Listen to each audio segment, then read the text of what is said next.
Hello friends, स्वागत है आपका आपके अपने YouTube channel let's start GK में। तो फ्रेंड्स, बिना देरी किए शुरू करते हैं हम आज की वीडियो का पहला प्रश्न। आज की वीडियो का पहला प्रश्न है, संविधान सभा द्वारा अंतिम रूप से पारित संविधान में कुल कितने अनुच्छेद तथा अनुसूचियां हैं? ऑप्शन है 378 अनुच्छेद 10 अनुसूचियां, 390 अनुच्छेद 9 अनुसूचियां, 395 अनुच्छेद 8 अनुसूचियां, 398 अनुच्छेद 8 अनुसूचियां। तो फ्रेंड्स, इसका सही उत्तर है ऑप्शन सी 395 अनुच्छेद 8 अनुसूचियां। वर्तमान समय में भारतीय संविधान में गणना की दृष्टि से कुल कितने अनुच्छेद और अनुसूचियां हैं? तो फ्रेंड्स, इससे पहले हमने पढ़ा था जो अंतिम रूप से पारित हैं वो, और ये है वर्तमान में, जो अभी वर्तमान में कौन कौन सी अनुच्छेद और कितनी यानी कि अनुसूचियां हैं। तो ऑप्शन है 390 अनुच्छेद 5 अनुसूचियां, 395 अनुच्छेद 12 अनुसूचियां, 395 अनुच्छेद 10 अनुसूचियां, 448 अनुच्छेद 12 अनुसूचियां। तो इसका सही उत्तर है ऑप्शन डी 448 अनुच्छेद 12 अनुसूचियां। अगर फ्रेंड्स आपसे पूछा जाता है कि वर्तमान के लिए, तो ऑप्शन डी ठीक होगा। अगर आपसे सीधे ही पूछा जाता है कि अंतिम रूप से पारित कितनी है, तो 395 अनुच्छेद और 8 अनुसूचियां होगा। वर्तमान में भारतीय संविधान में धाराओं की कुल संख्या कितनी है? ऑप्शन है 356, 395, 404, इनमें से कोई नहीं। तो इसका सही उत्तर होगा ऑप्शन डी, इनमें से कोई नहीं। क्योंकि फ्रेंड्स, मैंने अभी अभी आपसे पूछा है कि वर्तमान में भारतीय संविधान में कितने अनुच्छेद और अनुसूचियां हैं, तो अनुच्छेद को ही धाराएं कहा जाता है। तो वर्तमान में 448 हैं जो धाराएं हैं। संविधान के किस अनुच्छेद में यह अंकित है कि इंडिया अर्थात भारत राज्यों का एक संघ होगा? ऑप्शन है अनुच्छेद 1, अनुच्छेद 2, अनुच्छेद 3, अनुच्छेद 4। तो इसका सही उत्तर है ऑप्शन ए, अनुच्छेद 1। संविधान के अनुच्छेद 1 में भारत को क्या कहा गया है? ऑप्शन है परिसंघ, महासंघ, परिसंघ प्रबल एकात्मक आधार के साथ, राज्यों का संघ। तो फ्रेंड्स, इसका आंसर बताइए। आपको आंसर पता है तो कमेंट बॉक्स में ज़रूर बताएं। तो इसका सही उत्तर है ऑप्शन डी, राज्यों का संघ। अभी अभी मैंने फ्रेंड्स आपको बताया कि राज्यों का संघ भारत के किस अनुच्छेद के अंतर्गत है, तो ये अनुच्छेद 1 के अंतर्गत है। तो ये प्रश्न किसी भी तरह से पूछा जा सकता है। भारतीय संविधान के किन अनुच्छेदों में नागरिकता संबंधी प्रावधान है? ऑप्शन है अनुच्छेद 1 से 5, अनुच्छेद 5 से 11, अनुच्छेद 12 से 35, अनुच्छेद 36 से 51। तो इसका सही उत्तर है ऑप्शन बी, अनुच्छेद 5 से 11।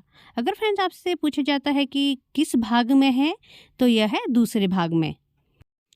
निम्नलिखित में से किन अनुच्छेदों द्वारा भारतीय संविधान नागरिकों का मूल अधिकार निश्चितता प्रदान करता है? ऑप्शन है अनुच्छेद 12 से 35 तक द्वारा, अनुच्छेद 12 से 30 तक द्वारा, अनुच्छेद 15 से 35 तक द्वारा, या फिर इनमें से कोई नहीं। तो इसका सही उत्तर है ऑप्शन ए, अनुच्छेद 15 से 35 तक द्वारा। नौकरियों तथा शैक्षणिक संस्थानों में समाज के कमजोर वर्ग के लिए आरक्षण उपलब्ध कराने के लिए केंद्र सरकार को संविधान का कौन सा अनुच्छेद अधिकार प्रदान करता है? ऑप्शन है अनुच्छेद 11, अनुच्छेद 16, अनुच्छेद 17, अनुच्छेद 21। तो इसका सही उत्तर है अनुच्छेद 16। अगला प्रश्न है, भारत के संविधान का निम्न में से कौन सा अनुच्छेद अस्पृश्यता का उन्मूलन करता है तथा किसी भी रूप में इसके आचरण का निषेध करता है? ऑप्शन है अनुच्छेद 14, अनुच्छेद 16, अनुच्छेद 17, अनुच्छेद 19। तो इसका सही उत्तर है ऑप्शन सी, अनुच्छेद 17। भारतीय संविधान का कौन सा अनुच्छेद राष्ट्रपति के पद के लिए पुनः निर्वाचन की योग्यताएं निर्धारित करता है? ऑप्शन है अनुच्छेद 52, अनुच्छेद 54, अनुच्छेद 55, अनुच्छेद 57। तो इसका सही उत्तर है ऑप्शन डी, अनुच्छेद 57। भारतीय संविधान के किस अनुच्छेद के अंतर्गत भाषण एवं अभिव्यक्ति की स्वतंत्रता के अधिकार की गारंटी दी गई है? ऑप्शन है अनुच्छेद 19, अनुच्छेद 20, अनुच्छेद 21, अनुच्छेद 22। तो इसका सही उत्तर है ऑप्शन ए, अनुच्छेद 19। भारतीय संविधान के किस अनुच्छेद में प्रेस की स्वतंत्रता दी गई है? ऑप्शन है अनुच्छेद 14, अनुच्छेद 25, अनुच्छेद 21A या फिर अनुच्छेद 19(1)। अगर फ्रेंड्स आपको उत्तर पता है तो कमेंट बॉक्स में अपना आंसर ज़रूर बताएं। और ये क्वेश्चन बहुत ही ज़रूरी है फ्रेंड्स, काफ़ी बार पूछा गया है। तो इसका सही उत्तर है ऑप्शन डी, अनुच्छेद 19(1)। मौलिक अधिकार के अंतर्गत कौन सा अनुच्छेद बच्चों के शोषण से संबंधित है? ऑप्शन है अनुच्छेद 17, अनुच्छेद 19, अनुच्छेद 23, अनुच्छेद 24। तो इसका सही उत्तर है ऑप्शन डी, अनुच्छेद 24। भारतीय संविधान के किस अनुच्छेद में अल्पसंख्यकों के हितों के संरक्षण की व्यवस्था है?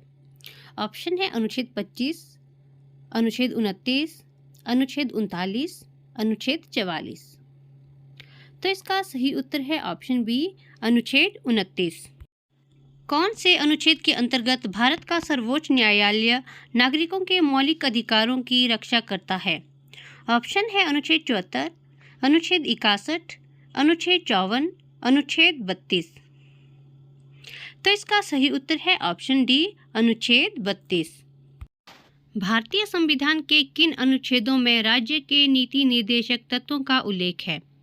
ऑप्शन है अनुच्छेद 33 से 46, अनुच्छेद 34 से 48, अनुच्छेद 36 से 51, अनुच्छेद 37 से 52। तो इसका सही उत्तर है ऑप्शन सी, अनुच्छेद 36 से 51। भारतीय संविधान के अंतर्गत कल्याणकारी राज्य की अवधारणा निम्नलिखित में से किस अनुच्छेद में वर्णित है? ऑप्शन है अनुच्छेद 31, अनुच्छेद 39, अनुच्छेद 49, अनुच्छेद 51। तो इसका सही उत्तर है ऑप्शन बी, अनुच्छेद 39। भारतीय संविधान का कौन सा अनुच्छेद राज्य सरकारों को ग्राम पंचायत के गठन का निर्देश देता है? ऑप्शन है अनुच्छेद 51, अनुच्छेद 32, अनुच्छेद 37 या फिर अनुच्छेद 50। तो इसका सही उत्तर है ऑप्शन ए, अनुच्छेद 51। तो फ्रेंड, जो राज्य सरकार ग्राम पंचायतों के गठन का निर्देश देता है वो देता है अनुच्छेद 51 के अंतर्गत। ये क्वेश्चन काफ़ी बार पूछा गया है, तो इस क्वेश्चन को आप लोग याद रखें। 42वें संशोधन द्वारा संविधान के किस अनुच्छेद में मौलिक कर्तव्यों को जोड़ा गया है? ऑप्शन है अनुच्छेद 51, अनुच्छेद 51A, अनुच्छेद 29B, अनुच्छेद 39।